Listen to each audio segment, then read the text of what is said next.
This does not answer my question. I have in mind the critical and skeptical Westerner who denies the very possibility of higher states of consciousness. Recently, drugs have made a breach in his disbelief without affecting his materialistic outlook. Drugs or no drugs, the body remains the primary fact and the mind is secondary.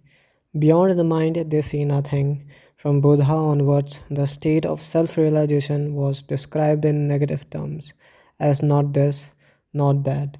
Is it inevitable? Is it not possible to illustrate it, if not describe? I admit no verbal description will do when the state described is beyond words, yet it is also within words. Poetry is the art of putting into words the inexpressible. Maharaj, there is no lack of religious poets. Turn to them for what you want. As far as I am concerned, my teaching is simple. Trust me for a while and do what I tell you. If you persevere, you will find that your trust was justified. Questioner. And what to do with people who are interested but cannot trust? Maharaj. If they could stay with me, they would come to trust me. Once they trust me, they will follow my advice and discover for themselves. Questioner. It is not for the training that I am asking just now, but for its results. You had both. You are willing to tell us all about the training, but when it comes to results, you refuse to share. Either you tell us that your state is beyond words or that there is no difference. That where we see a difference, you see none. In both cases, we are left without any insight into your state. Maharaj, how can you have insight into my state when you are without insight into your own?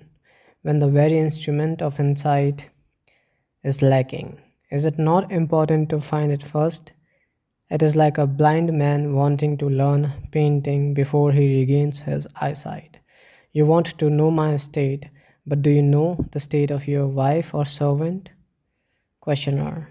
I'm asking for some hints only, Maharaj. Well, I gave you a very significant clue. Where you see differences, I don't. To me, it is enough. If you think it is not enough, I can only repeat it is enough. Think it out deeply, and you will come to see what I see. You seem to want instant insight, forgetting that the instant is always preceded by a long preparation. The fruit falls suddenly, but the ripening takes time. After all, when I talk of trusting me, it is only for a short time, just enough time to start you moving. The more earnest you are, the less belief you need, for soon you will find your faith in me justified. You want me to prove to you that I am trustworthy. How can I and why should I?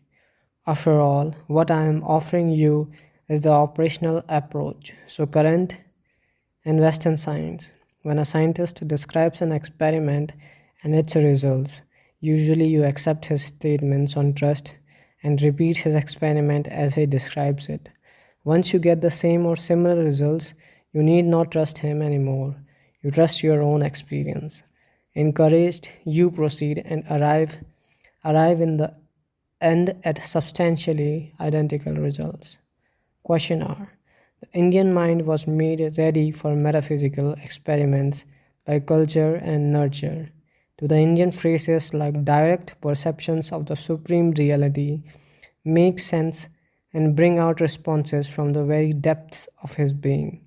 They mean little to a Westerner, even when brought up in his own variety of Christianity. He doesn't think beyond conformity with God's commandments and Christ's injunctions. First hand knowledge of reality is not only beyond ambition but also beyond conceiving. Some Indians tell me, hopeless. The Westerners will not, for he cannot. Tell him nothing about self realization. Let him live a useful life and earn a rebirth in India.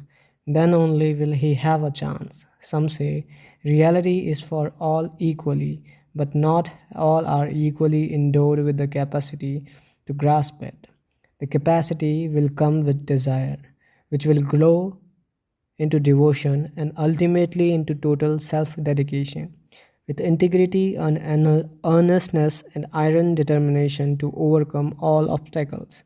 The Westerner has the same chance as the Oriental man. All he needs is the rousing of interest. To rouse his interest in self knowledge, he needs not to be convinced about its advantages. You believe it is possible to transmit a personal experience?